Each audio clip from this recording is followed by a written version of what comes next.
In today's video, I'm going to teach you how to invite guests on ClickUp. Easy 2026 guide.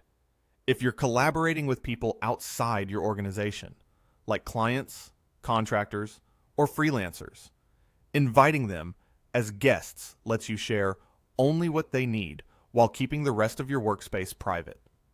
You can invite guests on any plan, and on paid plans, you can fine-tune exactly what guests are allowed to do with permissions. Before we start, a quick note about what you can share.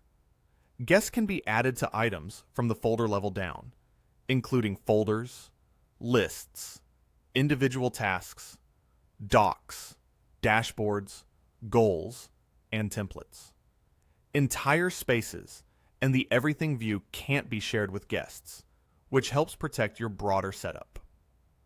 Let's walk through the process. First, head to your workspace and open the area where the work lives.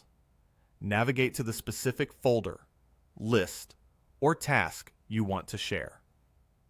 Hover over it and open the menu, then choose Sharing and Permissions. This is where you'll invite the person and control their access. In the invite field, type the guest's email address and press Enter.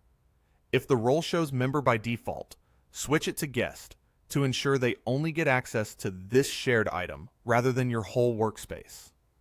Next, set the right permission level.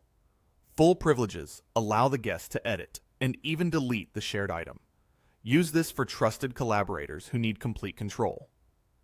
Edit permissions allow changes to the item and its settings, but they can't add new items or delete existing ones. Comment permissions let them add comments and update task statuses or assignees without altering structure.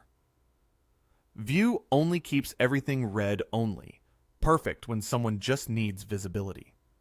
On some lists, you'll see options like Can edit tasks in this list. Select what matches the level of responsibility you want to grant. When you're happy with the settings, click Send Invite. ClickUp will email the guest a link. If they don't already have a ClickUp account, they can create a free one and then jump straight into the items you shared. If you've shared with this person before, you'll see them under Shared With. You can adjust their permissions there or toggle sharing on and off with the slider. You can also copy the invite link directly from the invite window if you prefer to send it yourself. And that's it. Quick, controlled collaboration with guests in ClickUp. If this helped, please like the video and subscribe for more practical guides. Thanks for watching, and I'll see you next time.